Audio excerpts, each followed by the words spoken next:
वालेकुम। आज का जो हमारा टॉपिक है वो हमारे पास है प्रोजेक्टाइल मोशन। प्रोजेक्टाइल मोशन से पहले हम ये जान लेते हैं कि मोशन हमारे पास टू टाइप्स होते हैं। एक है 1D यानी वन डायमेंशन में, और दूसरा जो हमारे पास होता है वो हमारे पास है 2D यानी टू डायमेंशनल मोशन में। वन डायमेंशनल मोशन में हमने बात की थी, लाइक सपोज़ हमारे पास एक कार है जो हमारे पास टाइम t1 इनिशियल टाइम में इस पोजीशन पर थी एट पॉइंट ए, और टाइम t2 यानी दूसरे टाइम पर ये हमारे पास क्या है, इस दूसरी पोजीशन पर आ जाती है। तो इस मोशन को जिसमें एक एक्सिस इन्वॉल्व होता है उसको हम कहते हैं वन डायमेंशनल, और वो मोशन जो हमारे पास टू डायमेंशनल में होता है यानी एक्स एंड वाई में, तो उस मोशन को हम कहते हैं two dimensional motion. Like suppose अगर एक बॉल है जो हवा में जा रही है तो इसकी एक्स एक्सिस में भी चेंजेस आ रही है and as well as Y axis में भी चेंजेस आ रहे होते हैं। तो प्रोजेक्टाइल मोशन हमारे पास वो मोशन है जो हमारे पास टू डायमेंशनल मोशन होता है, और ये होता है due to the effect of gravity. ये हमारे पास डिफिनीशन है प्रोजेक्टाइल मोशन की, कि प्रोजेक्टाइल मोशन हमारे पास टू डायमेंशनल मोशन होती है under the force of gravity, और इसमें कोई दूसरा फोर्स इन्वॉल्व नहीं होता। फॉर एग्ज़ाम्पल हमारे पास एक एरोप्लेन है, जो जेट जहाज़ है, वो एक बम फेंक लेता है जो with the passage of time इसकी पोजीशन चेंज होती है और इसकी पोजीशन में एक्स और वाई दोनों एक्सिस पर चेंज आती है। ये जो बम इस जहाज़ ने फेंका है, इसकी जो मोशन है वो हमारे पास क्या है, प्रोजेक्टाइल मोशन है। और यहाँ पर जहाज़ की जो मोशन है वो हमारे पास प्रोजेक्टाइल मोशन नहीं है। क्यों? क्योंकि इस जहाज़ की मोशन में हमारे पास जेट फ्यूल यानी जेट इंजन और फ्यूल इन्वॉल्व है, जबकि इस बम के मोशन में हमारे पास इन्वॉल्व होती है क्या चीज़, only the gravity of the earth. ये हमारे पास जो है, ये हमारे पास एग्जांपल था प्रोजेक्टाइल मोशन का। इसके अलावा हमारे पास दूसरी जो एग्जांपल है वो हमारे पास है, सपोज़ हमारे पास एक गन है जिससे अगर हम बुलेट फायर कर लेते हैं तो इस बुलेट की जो मोशन होती है वो हमारे पास क्या होती है, प्रोजेक्टाइल होती है।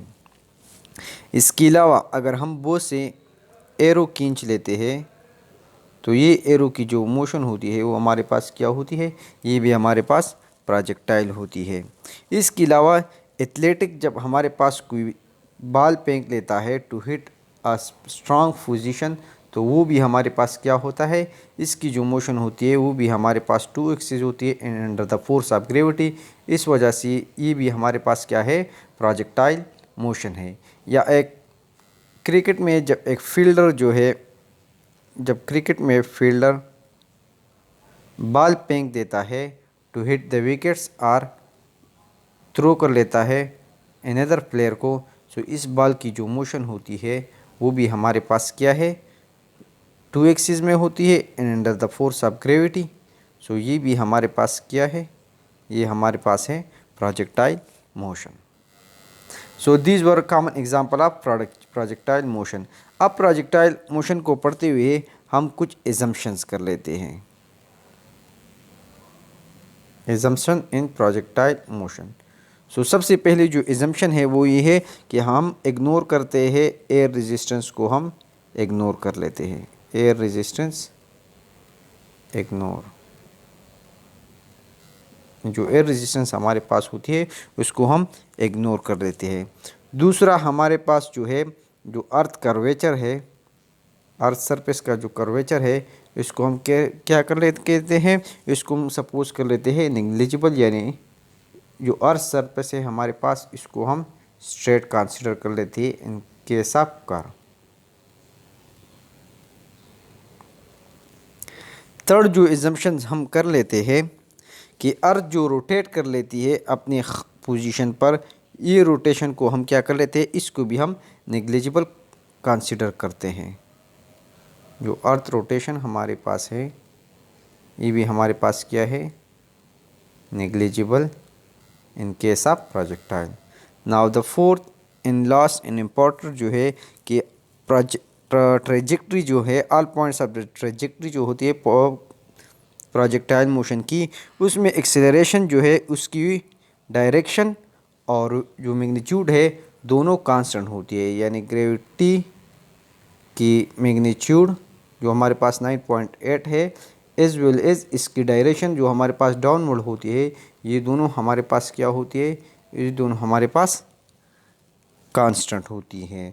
सो प्रोजेक्टाइल मोशन में जिस पॉइंट पर भी ग्रेविटी की वैल्यू होती है वो 9.8 होती है, 9.8 मीटर पर सेकंड स्क्वायर, और इसकी डायरेक्शन हमारे पास नीचे की तरफ होती है। In the fifth is upward, जो भी वैल्यूज़ हम प्रोजेक्टाइल में कंसीडर करते हैं वो हम कंसीडर करते हैं पॉजिटिव, और डाउनवर्ड मोशन जो है इसको हम कंसीडर कर लेते हैं नेगेटिव। सो जी हमारे पास डाउनवर्ड होती है, इसी वजह से जी को है हम नेगेटिव कंसीडर कर लेंगे in case of projectile motion. इसके अलावा हॉरिजॉन्टल जो कंपोनेंट होता है, हॉरिजॉन्टल कंपोनेंट जो होता है हमारे पास वो थ्रू आउट द मोशन जो है हमारे पास क्या होता है, वो कांस्टेंट होता है, और इसकी वर्टिकल जो है, वर्टिकल वैल्यू जो है वो चेंज होती है। सो हॉरिजॉन्टल वैल्यूज़ जो होती है, लाइक सपोज वेलोसिटी की वैल्यूज़ है या जो भी वैल्यूज़ है, वो हॉरिजॉन्टल वैल्यूज़ जो है वो कांस्टेंट होगी, और वर्टिकल जो है वो हमारे पास वेरिएबल होगी, वेरिएबल वैल्यूज़, यानी वो चेंज होगी due to the presence of due to the gravity. और हॉरिजॉन्टल हमारे पास क्या होगी, यूनिफॉर्म होगी। सो ये थी हमारे पास मेन फीचर या एजम्पशंस और प्रिंसिपल प्रोजेक्टाइल मोशन की।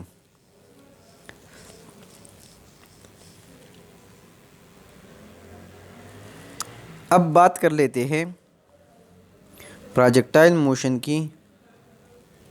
ये जो पॉइंट है इसको हम लिटिल बिट एक्सप्लेन कर लेते हैं क्योंकि ये बहुत ज़्यादा इम्पॉर्टेंट है। फॉर एग्ज़ाम्पल हमारे पास एक स्केटबोर्ड, एक प्लेयर है जो स्केटबोर्ड पर चल रहा है, एक लड़का है जो हमारे पास क्या है, स्केटबोर्ड पर चल रहा है। सो आफ्टर टाइम टी इसकी पोजीशन चेंज होगी एंड इसकी वेलोसिटी भी सपोज कांस्टेंट है 10 मीटर पर सेकंड है। सो यहाँ पर इसको हम एक कुछ रेजिस्टेंस रख ले देते हैं। अब ये प्लेयर जब कांस्टेंट वेलोसिटी से आ रहा है या इसी वेलोसिटी से आ रहा है और ये इसके ऊपर जंप कर लेता है,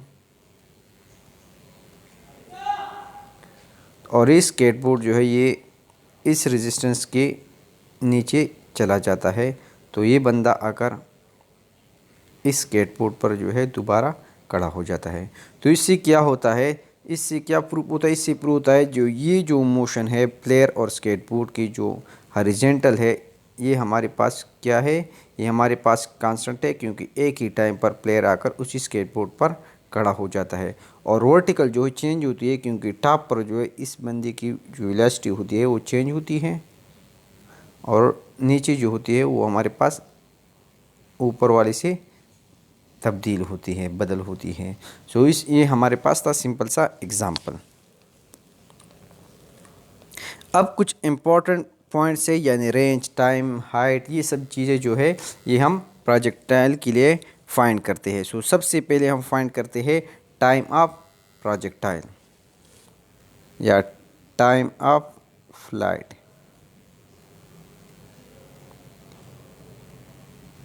एक ही पॉइंट से जब प्रोजेक्टाइल मोशन स्टार्ट होती है और उसी पॉइंट पर दोबारा आ जाती है उसी लेवल पर, सो ये जो टाइम लेता है इसको हम कहते हैं टाइम ऑफ फ्लाइट। अब इस टाइम को हम 2 पर डिवाइड कर सकते हैं, यानी नीचे से ऊपर जाने तक और फिर ऊपर से नीचे आने तक। ये हमारे पास जो टोटल टाइम होता है ये इस T1 और T2 का जो क्या होता है, ये इसका सम होता है। So we will use this equation, we already know कि हमें पता है कि V F is equal to V I plus A T. अब हमारे पास फाइनल जो वेलोसिटी होती है टॉप पर हमारे पास क्या होती है पोजीशन पर, वो हमारे पास वेलोसिटी 0 होती है। सो ये इक्वेशन बन जाएगा 0 is equal to initial velocity V I, और यहाँ पर हमारे पास आ जाएगा माइनस जी टी, एक के बजाय हमने जी लिख लिया फोर्स ऑफ ग्रेविटी, और ये डाउनवर्ड होती है, इसको हम निगेटिव कंसिडर करते हैं, सो ये हमारे पास साइन जो है निगेटिव हो जाएगा। So this is the equation, ये हमारे पास है 0 is equal to V I minus G T. अब वर्टिकल मोशन है, सो हम वी आई का जो है वाई पोर्शन लिख लेते हैं। So we I Y is equal to V I sine theta minus G T this. अब जी टी को राइट साइड पर ले आते हैं तो हमारे पास बन जाएगा G T is equal to V I sine theta. Next T हमारे पास आ जाएगा V I sine theta divide by ji. So ये हमारे पास इक्वेशन है, ये हमारे पास वो टाइम है जिसमें जो प्रोजेक्टाइल था जो नीचे से ऊपर की तरफ जाता है, यानी t1।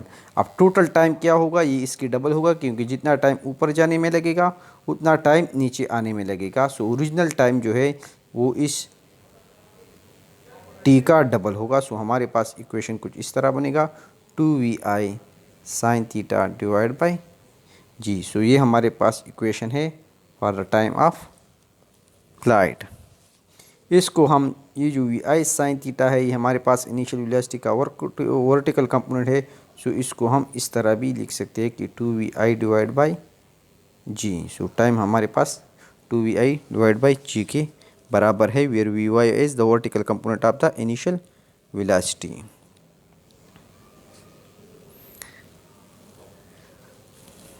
अब अगर हम बात करें कम्प्लीमेंट्री एंगल्स की, सो यहाँ पर एक पॉइंट है जो जिसकी एक्सप्लेनेशन ज़रूरी है। यानी हमारे पास प्रोजेक्टाइल मोशन है, उसको हम पहले, वो हमारे पास पहले जो एंगल है सपोज 30 था, और फिर इसको हम फेंक देते हैं 60 डिग्री पर, यानी 30 एंड 60 जो है हमारे पास क्या है, कम्प्लीमेंट्री एंगल्स है,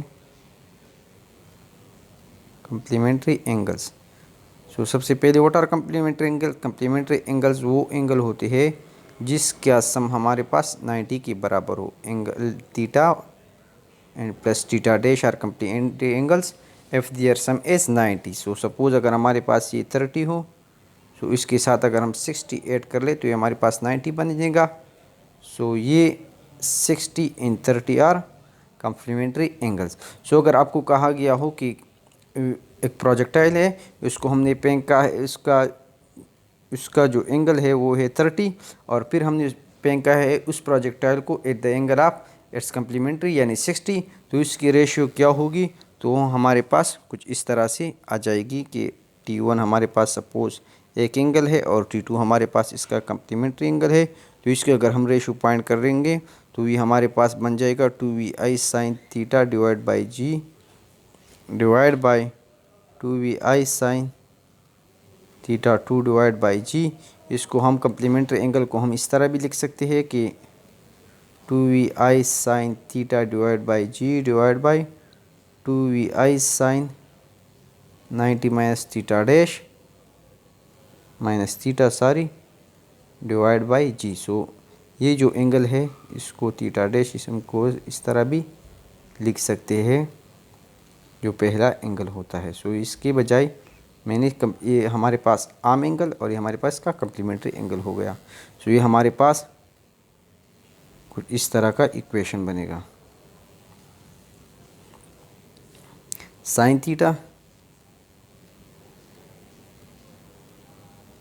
divide by sine 90 minus theta. So 90 minus theta हमारे पास बन जाता है कास थीटा।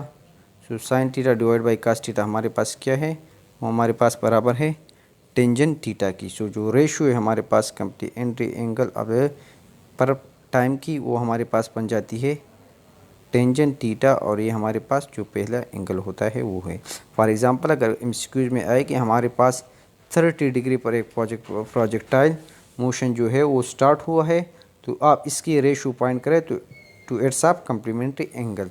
सो हमारे पास इसकी मिसाल ये है कि time of flight for 30 degree divide by time of flight for 60 degree, तो ये हमारे पास सिंपली आ जाएगा टेंजेंट 30, जो अगर आप सॉल्व कर ले तो that will be the answer. इसके अलावा जो दूसरा पॉइंट है वो हमारे पास है रेंज। प्रोजेक्टाइल मोशन के फ्लाइट में जो ये हॉरिजॉन्टल डिस्टेंस जो यहाँ से यहाँ तक है, ये मैक्सिमम हॉरिजॉन्टल डिस्टेंस जो होती है इसको हम कहते हैं रेंज। अब इस रेंज के लिए अगर हम इक्वेशन, इस रेंज को जो अगर हम सॉल्व कर ले तो हमारे पास इस तरह से एक इक्वेशन आएगा। So let's derive it. We know that v is equal to s divide by t. So range हमारे पास डिस्टेंस है, सो इसको हम इस तरह लिख सकते हैं कि s is equal to v t. अब ये हॉरिजॉन्टल है, सो हम इनिशियल वेलोसिटी का हॉरिजॉन्टल कंपोनेंट कंसीडर कर लेंगे, जो हमारे पास कुछ इस तरह आएगा। डिस्टेंस को हम रेंज से रिप्लेस कर लेते हैं। वी आई एक्स हमारे पास बन जाएगा वी आई कास थीटा, और ये हमारे पास बन गया, ये हमारे पास है टाइम टी। अब हमें पता है कि टाइम हमारे पास किस चीज़ के बराबर है, वो हमारे पास बराबर है 2vi sine theta divide by ji. So यहाँ पर अगर पुट कर ले तो हमारे पास बन जाएगा r is equal to vi cos theta multiply by 2vi sine theta divide by G. Now range हमारे पास आएगा V I square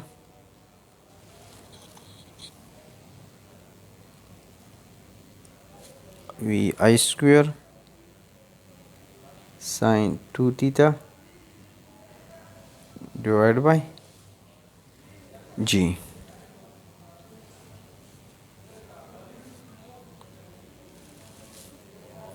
next r is equal to V I square sine 2 theta divide by G, जो हमारे पास expression है for the horizontal range. तो this was the equation for horizontal range.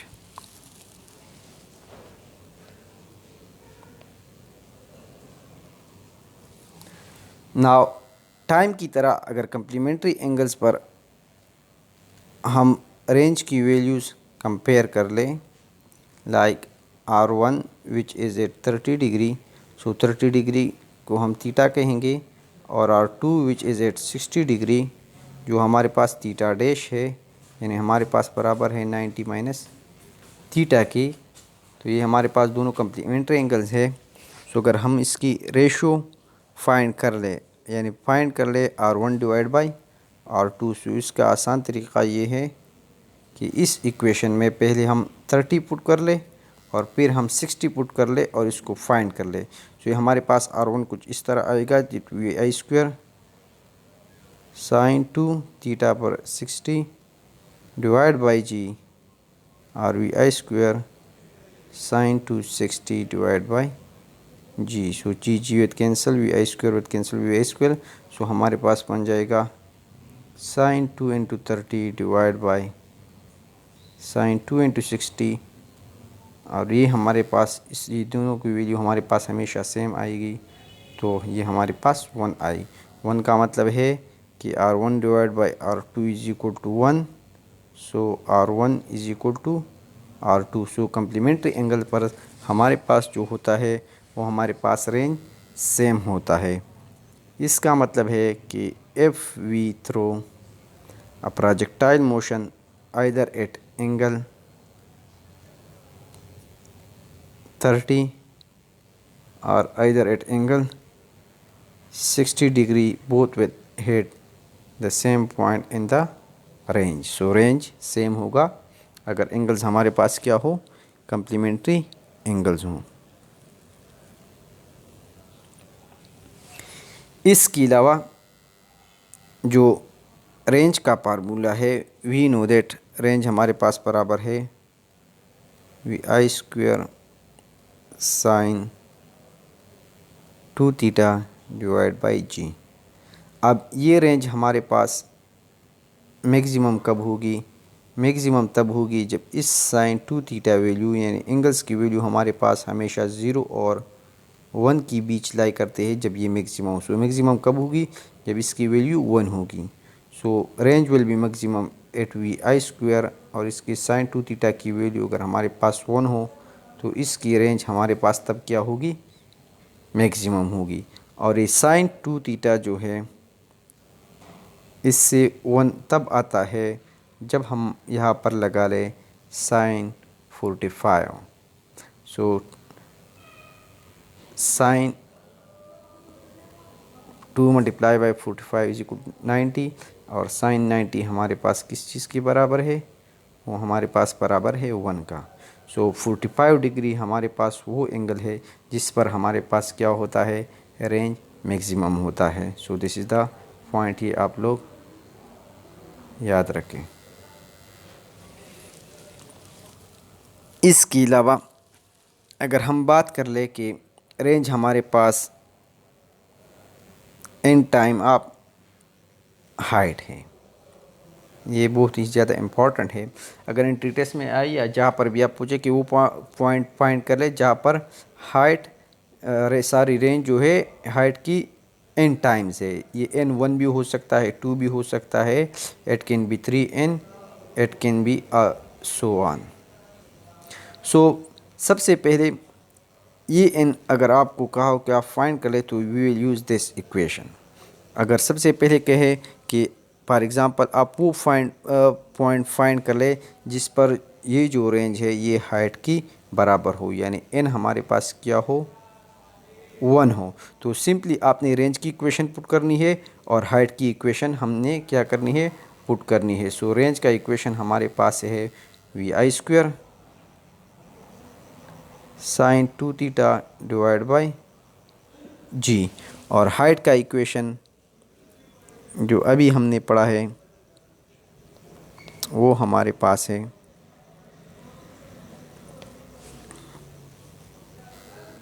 So where is the equation for height?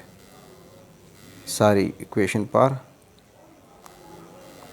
ये हमने range पढ़ लिया, हमने टाइम पढ़ लिया है, और सारी हमने अभी तक हाइट जो है नहीं पढ़ लिया है। सो ये हम बाद में कर लेंगे। We will study this point at the and.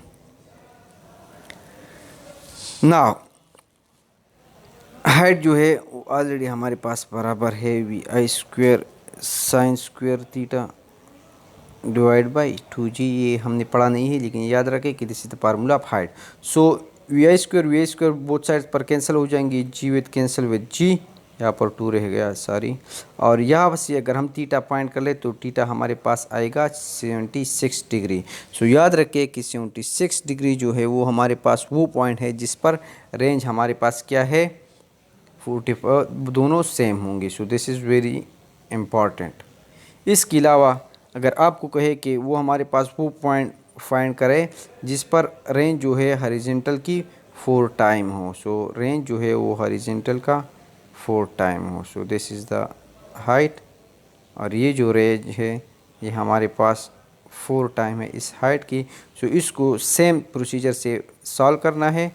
सिर्फ यहाँ पर राइट साइड पर हमने लिख लेना है we I square sine 2 theta divide by G, और फिर हाइट का जो फार्मूला है वो हमारे पास है we I square sine square theta v I square sine square theta divide by 2g, और यहाँ पर आपने 4 लिखने हैं। Now if we solve this equation so हमारे पास एंगल आएगा that will be 45 degree. So 45 degree हमारे पास वो एंगल है जिस पर हमारे पास रेंज जो है वो हाइट का 4 टाइम है। So this was the technique. इसके अलावा अगर आपको कोई रेंज की वो पॉइंट फाइंड करे जिस पर हाइट की डबल हो तो सेम प्रोसीजर है, range is equal to 2 time आप हाइट। सो यहाँ पर आपने 4 की बजाय सिर्फ 2 सॉल्व करना है और पूरा इक्वेशन सॉल्व करना है तो आपको एक एंगल आ जाएगा। सो ये बहुत ज़्यादा इम्पॉर्टेंट पॉइंट था। इसके अलावा हाइट हमारे पास मैक्सिमम कब होगी? This is the height equation which is v I square sine 2 theta divide by 2g।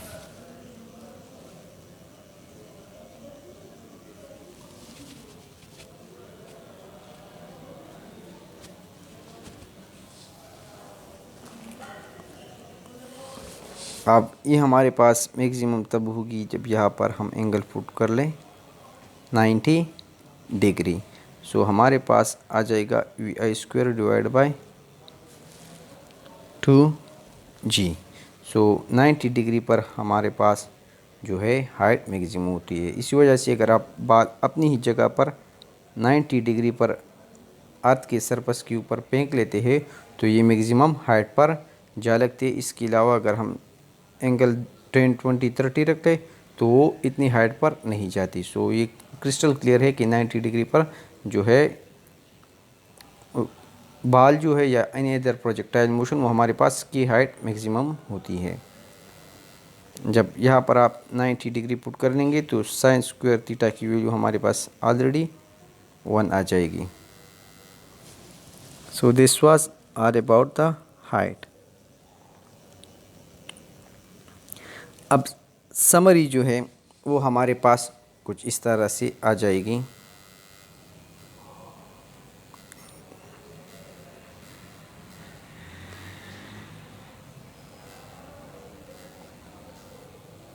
अब प्रोजेक्टाइल मोशन की अगर याद कर ले तो इसकी समरी कुछ इस तरह होगी कि प्रोजेक्टाइल मोशन जो है,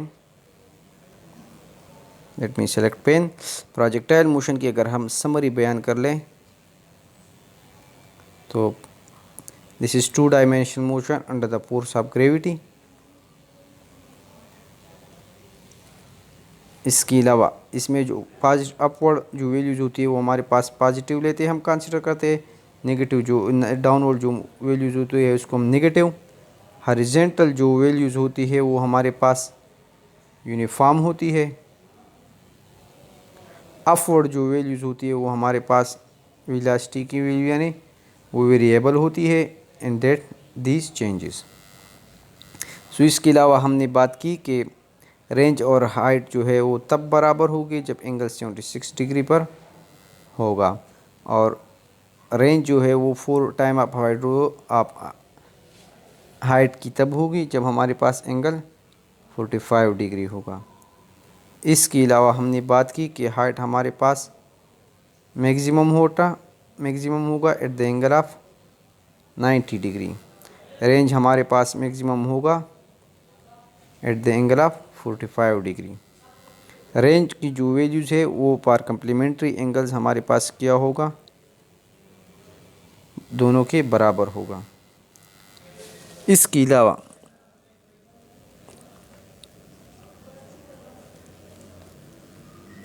अलावा अगर हम एक पॉइंट रह गया है एनर्जी की, सो वो डिस्कस कर लेते हैं, वो ईजीली है। सो प्रोजेक्टाइल मोशन की अगर हम बात कर ले तो स्टार्ट लेते इनिशियल वेलोसिटी से, वो बाल जो है या प्रोजेक्टाइल मोशन हाइट पर जाती है और फिर नीचे आ जाती है।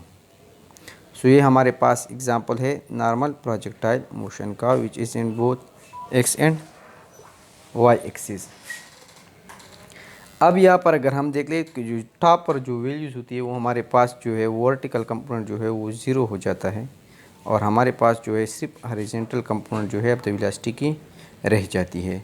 सो इस टॉप पर जो वैल्यूज़ होती है वो हमारे पास ये Vy जो है 0 होता है, और जो काइनेटिक एनर्जी होती है वो हमारे पास जो फैक्टर होता है जो इन्वॉल्व होता है that is only Vx। So height पर काइनेटिक एनर्जी जो है यानी टोटल काइनेटिक एनर्जी हमारे पास बराबर हो गई हाफ m, जो इनिशियल वेलोसिटी को अगर हम Vi कहे half Vi cos square theta. इसी तरह पोटेंशियल एनर्जी जो हमारे पास होती है वो हमारे पास बराबर है potential energy is equal to mgh, और वी नो डेट हाइट हमारे पास किस चीज़ के बराबर है Vi² sin² theta divide by 2g। So this g with cancel with this, और हमारे पास वैल्यू आएगी half m Vi² sin² theta.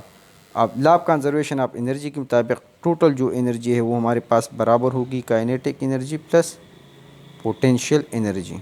Kinetic energy हमारे पास है half mvi cos square theta plus potential energy हमारे पास है half mvi² sine square theta. So half M we I दोनों से कॉमन लेते हैं, half M we I square, तो हमारे पास बच जाएगा sine square theta plus cos square theta, and we know that sine square theta plus cos square theta is equal to 1। सो हमारे पास टोटल जो एनर्जी है वो हमारे पास आएगी half M we I square. So this is the equation for total energy. तो this ये भी इम्पॉर्टेंट पॉइंट था।